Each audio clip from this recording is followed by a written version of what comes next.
Gracias una vez más por contactarnos a través de su canal Derecho Más.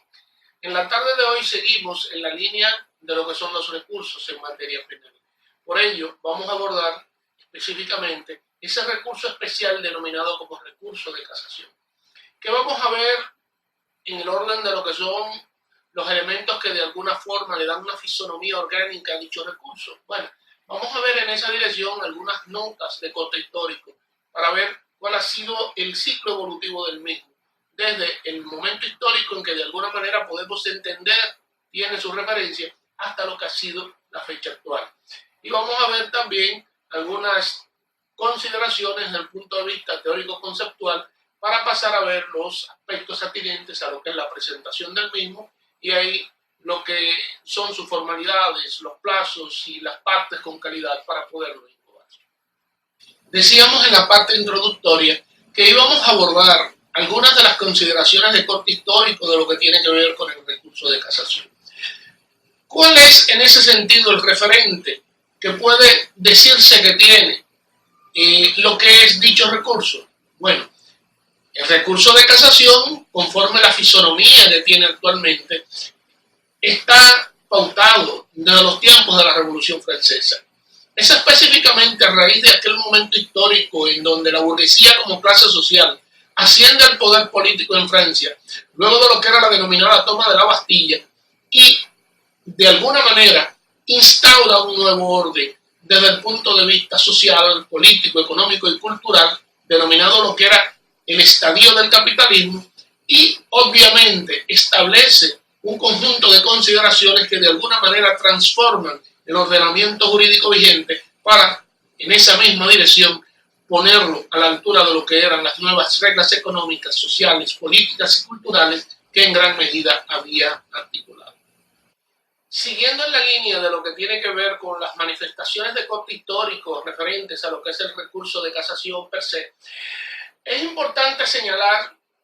en esa dirección qué era lo que existía originalmente. Bueno, en principio, en la etapa de la historia denominada como feudalismo, que precede a lo que era la Revolución Francesa, existían un conjunto de facultades establecidas en beneficio del rey, del emperador, del monarca. Y en esa dirección fueron instituidos los denominados consejos del rey. Esos consejos del rey estaban orientados a decidir sobre la base de lo que eran las cuestiones de corte político, que a la vez habían sido decididas por los parlamentos en Francia. Y de alguna manera, y en virtud de las facultades que les ofrecían lo que eran las disposiciones normativas de carácter socio-jurídico al monarca, este estaba facultado para revocarlas o anularlas en el momento en que lo considerara pertinente.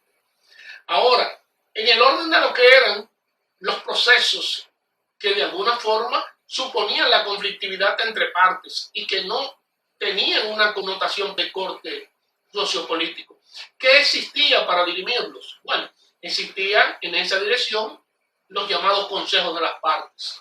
que en un momento determinado eran decididos por los órganos jurisdiccionales que estaban debajo de lo que eran los monarcas.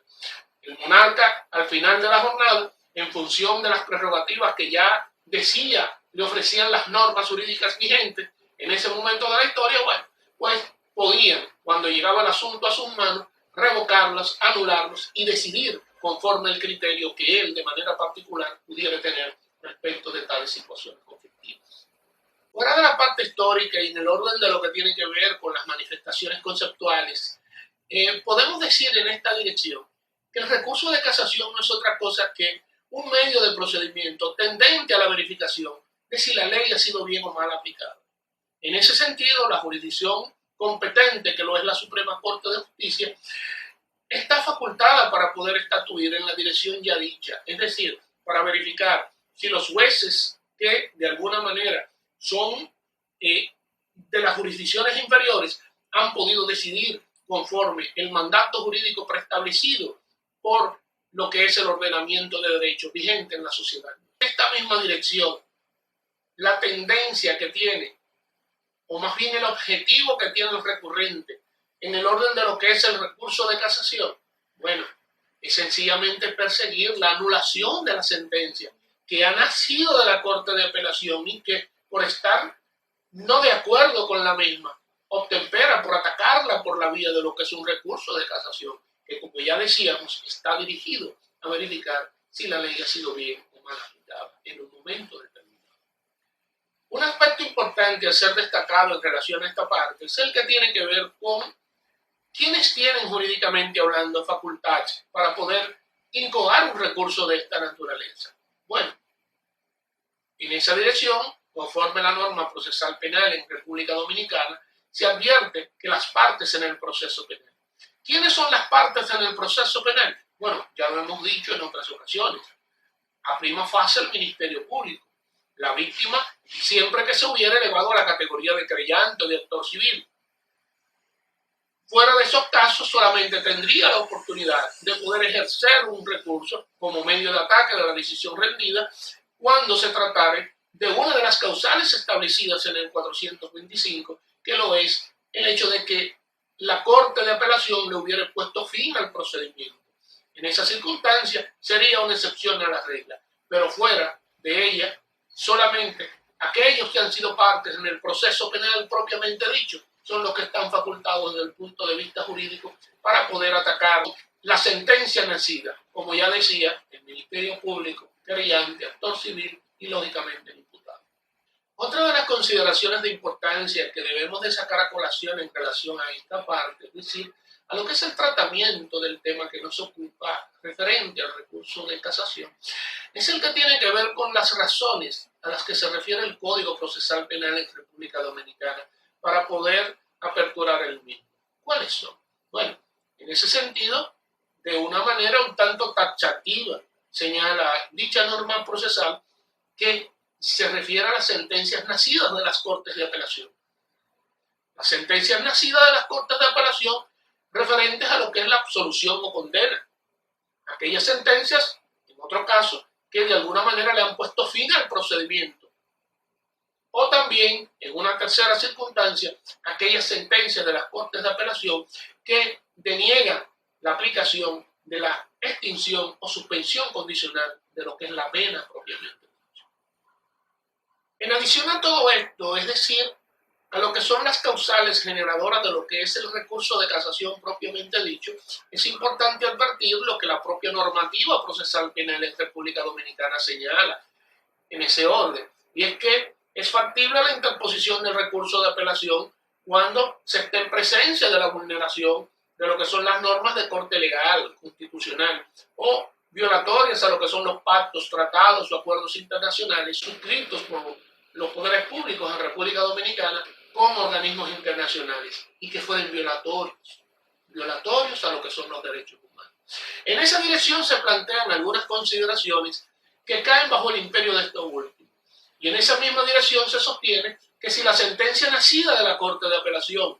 de condena es superior a 10 años, pues es factible el recurso de casación.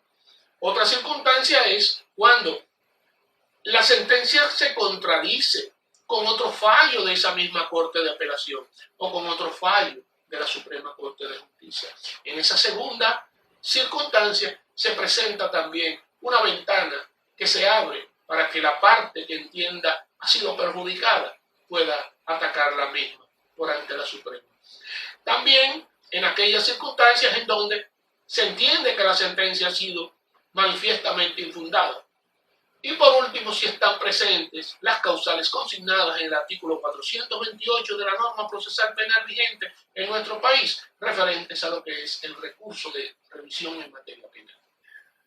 Un elemento interesante que no debe dejar de ser abordado en esta parte, atinente a lo que es el tema que nos compete, que es el de recurso de casación, es el que está relacionado con la forma en cómo puede ser incoado.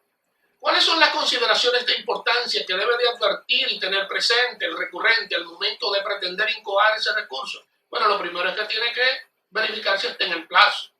El plazo es de 20 días, contado a partir del momento de la notificación de la sentencia, salvadas las excepciones de que el proceso hubiera sido declarado complejo. Ya en estas circunstancias sabemos todo, por explicaciones anteriores, de que los plazos se duplican. Pero fuera de eso, el plazo normal es de 20 días. Otra consideración es que debe de ser presentado por escrito debe de ser depositado ante la Secretaría de la Corte de Apelación, de donde nace la sentencia que se ataca, y en adición a todo ello, obviamente, claro está, deben de ser presentadas las motivaciones tanto de hecho como de derecho, que de alguna manera